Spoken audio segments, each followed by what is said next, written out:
नमस्कार दोस्तों, मैं दीपक शर्मा अंग्रेश आपका स्वागत करता हूं द लीगल चैम्बर में।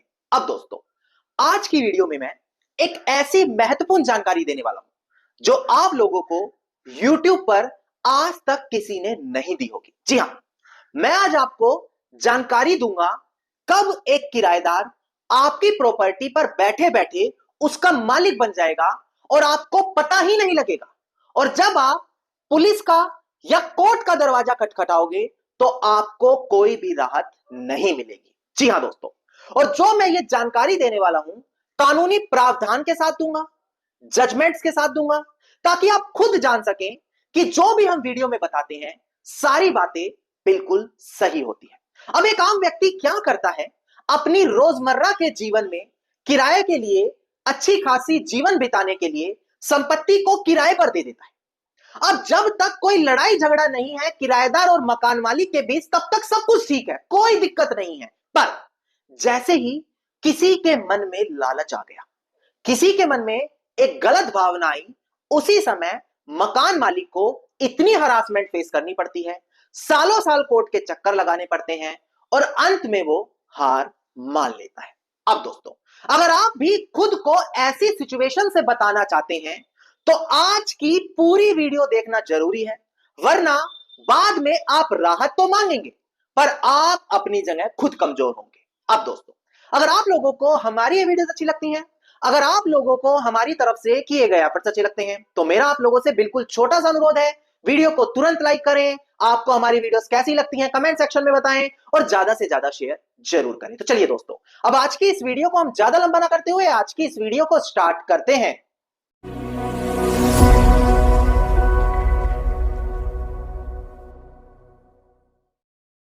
अब देखिएगा दोस्तों, सबसे पहले मैं आपको बताऊं, अगर आप लोग चाहते हैं कि रोजाना हर लीगल अपडेट्स आपको मिले, क्या चल रहा है सुप्रीम कोर्ट हाई कोर्ट में, आप लोग बिल्कुल सारी चीजें जानें, कौन कौन सी जजमेंट्स नहीं आ रही हैं, आप बिल्कुल मुफ्त में उसके बारे में पता कर सकें, तो मैं आपको बताऊं, मैंने अपने सभी व्यूअर्स के लिए एक व्हाट्सएप ग्रुप बनाया है जहां पर मैं रोजाना जो भी अपडेट्स आ रही हैं आपको वहां पर देता रहूंगा। अगर आप हमारे उस व्हाट्सएप चैनल का हिस्सा बनना चाहते हैं तो इसी वीडियो के डिस्क्रिप्शन में आपको एक लिंक दिखाई देगा, मात्र उस लिंक पर आपको क्लिक करना है और आप जाकर हमारे व्हाट्सएप चैनल का हिस्सा बन जाएंगे। अब दोस्तों, हम बढ़ते हैं अपनी आज की इस वीडियो की ओर। देखिए, सबसे पहले आपको पता होगा कि एक प्रतिकूल कब्जा कानून होता है जिसको आप लोग एडवर्स पोजेशन लॉ के नाम से जानते होंगे। वहां पर क्या होता है, कोई भी व्यक्ति अगर किसी की संपत्ति पर 12 सालों से ज्यादा समय तक कब्जा कर लेता है तो जो प्रॉपर्टी का मालिक होता है वो वहां से अपना मालिकाना हक खत्म करवा लेता है। कारण, क्योंकि उसने 12 सालों के अंदर अपनी प्रॉपर्टी पर जाकर क्लेम नहीं किया। सेक्शन 27 लिमिटेशन एक्ट 1963 ये बात कहता है। अब ये बात आती है ऑर्डिनरी केसेस में, जहां पर कोई मकान मालिक या किराएदार की बात नहीं होती। पर अगर हम बात करें कि सिर्फ मकान मालिक और किराएदार, क्या इनके बीच भी ऐसा कोई कानून बना है? जी हां, बना है दोस्तों। अगर आप इसी लिमिटेशन एक्ट 1963 उसके सेक्शन 67 पर ध्यान दें तो यह भी आपको एक समय सीमा देता है। वो क्या कहता है कि जिस दिन भी किराएदार या मकान मालिक इनके बीच का रिलेशन खत्म हो गया, मतलब वो किराएदार और मकान मालिक की हैसियत खत्म कर चुके हैं, तो उस दिन से लेकर 12 सालों के अंदर मकान मालिक को किराएदार को संपत्ति से बाहर करने के लिए एक कोर्ट केस डालना पड़ेगा। और अगर 12 साल पूरे हो गए और उस किराएदार ने मकान मालिक की इच्छा के खिलाफ यानी कि होस्टाइल पोजेशन बनाए रखा, तो 12 साल जिस दिन पूरे हुए किराएदार उस संपत्ति का मालिकाना हक पाने के लिए दावा डाल सकता है। यह चीज आपको लिमिटेशन एक्ट 1963 के सेक्शन 67 में आर्टिकल 67 में देखने को मिल जाएगी। अब दोस्तों, बहुत से लोग इसे सुनकर परेशान हो गए होंगे। उनका कहना होगा, सर किराएदार तो 15 साल से 20 साल से 30 साल से रह रहा है, हमने कोई किराया एग्रीमेंट नहीं लिया। कुछ लोग कहेंगे हम तो किराया कैश लेते हैं, हमारे पास सबूत नहीं है। कुछ लोग कहेंगे कि हमने तो कभी किराया ही नहीं लिया, अब हम करें क्या? देखिए दोस्तों, ये मैंने अभी आपको सिर्फ कानून बताया है। अब मैं आपको ऑनरेबल सुप्रीम कोर्ट की कुछ बड़ी जजमेंट्स बताता हूं। बड़ी ध्यान से एक एक चीज देखकर समझनी होगी, नहीं तो अपना बड़ा नुकसान करा बैठेंगे। एक बार डिस्प्ले पर देखकर ध्यान दें अब आप, एक केस है हमारा सुलोचना वर्सेस राजराज सिंह, 2008 का ये केस लो है। यहां पर बोला गया था कि जो लिमिटेशन की समय सीमा है मकान मालिक के लिए कि वो वहां पर किराएदार से संपत्ति खाली कराए, वो केवल उसी दिन से शुरू मानी जाएगी जिस दिन वो किराया है लीगली डिटरमाइंड हो गया। लीगली डिटरमाइंड होने से मतलब होता है दोस्तों कि जो किराएदार और मकान मालिक के बीच का रिलेशन था, जिस दिन लीगली तौर पर खत्म हो गया, उसी दिन से माना जाएगा कि वो 12 साल मकान मालिक के लिए शुरू हो गए हैं, जिसके अंदर उनको कोर्ट में दावा डालकर अब किराएदार को बाहर करना है। इसके बाद दूसरा केस लो है, डिस्प्ले पर देखकर ध्यान दें आप, Krishnalal versus state of Jammu Kashmir, 1994 की ये जजमेंट है। यहां पर यही बोला गया कि जो मकान मालिक है, अगर वो इन 12 सालों के अंदर किराएदार से खाली नहीं कराता तो किराएदार फिर 12 साल बाद जाकर एडवर्स पोजेशन क्लेम कर सकेगा। नाउ अब यहां पर आपको समझ में आ गया कि कानून तो है, बस किराएदार उसको सही तरीके से इंप्लीमेंट नहीं करता, इसीलिए वो इसको लागू नहीं करा पाता। नाउ अब यहां पर लोगों के मन में कई सवाल खड़े होंगे कि अगर एक इंसान किराया नहीं दे रहा, जैसे कि हो सकता है किराएदार किराया ना दे रहा हो, क्या इसका मतलब वो किराएदार नहीं रहा, हमारे ऊपर अब प्रतिकूल कब्जे का केस चल जाएगा? जी नहीं, सिर्फ किराया ना देने से यह नहीं माना जाता कि किराएदार और मकान मालिक के बीच का रिश्ता खत्म हो गया। डिस्प्ले पर देखकर ध्यान दें आप, इसके ऊपर भी एक केस था, देखिएगा दोस्तों डिस्प्ले पर।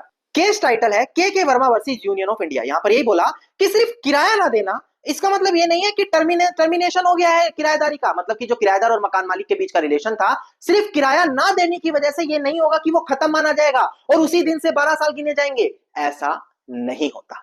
अब दोस्तों यहां से आपको समझ में आ गया कि क्या कानून कहता है। अब मैं कुछ कंडीशन आपको वो बता दूं जिस दिन से यह माना जाता है कि मकान मालिक और किराएदार के बीच का रिलेशन पूरा खत्म हो चुका है और उस दिन से वो 12 साल गिने जाते हैं। डिस्प्ले पर देखकर ध्यान दें आप, पहली सिचुएशन होती है जब जो लीज टर्म है वो खत्म हो गया हो, जैसे कि 11 महीने के लिए प्रॉपर्टी किराए पर दी थी, 2 साल के लिए, 3 साल के लिए, अगर वो टाइम पीरियड खत्म हो गया और आप लोगों ने किराएदार को बाहर भी नहीं किया, ना आप लोगों ने उन्हें ओरली बोला कि आप रह सकते हो, तो यह माना जाएगा फिर आपने लापरवाही बरती है और उस 12 साल का समय उसी दिन से शुरू माना जाएगा। दूसरी कंडीशन आती है जब आपने कोई नोटिस डाला कि भाई आप मेरी प्रॉपर्टी खाली करो, मैं आपको नोटिस दे रहा हूं। अब देखिए, नोटिस डालकर आपने उसको अवेयर करा दिया कि प्रॉपर्टी खाली कर दो, आपने इंटरेस्ट दिखा दिया कि मैं अब आपको किराएदार नहीं रखना चाहता, उसके बाद आप लापरवाही बरत रहे हैं, 12 साल निकाल दिया आपने, तो यह माना जाएगा कि मकान मालिक और किराएदार के बीच रिलेशन खत्म हो गया था, इसके बावजूद लापरवाही बरती और 12 साल का समय वहां से शुरू हो गया।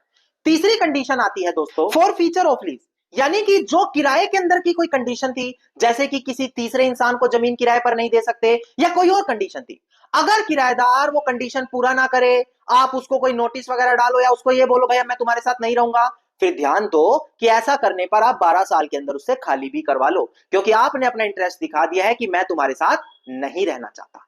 इसके बाद जो अगली कंडीशन आती है वो है कि अगर किराएदार अपनी मर्जी से किराए की जगह खाली करके चला गया, अब आप सोच रहे हैं किराएदार चला गया, उसके बाद वो दोबारा से आकर रहने लग गया, ना कोई किराया एग्रीमेंट ना किराया दे रहा, तो अब आप उसे किराएदार मानने की गलती मत करें, उसका 12 साल का पोजेशन उसी दिन से शुरू हो जाएगा और समय रहते केस करके उसको बाहर करें।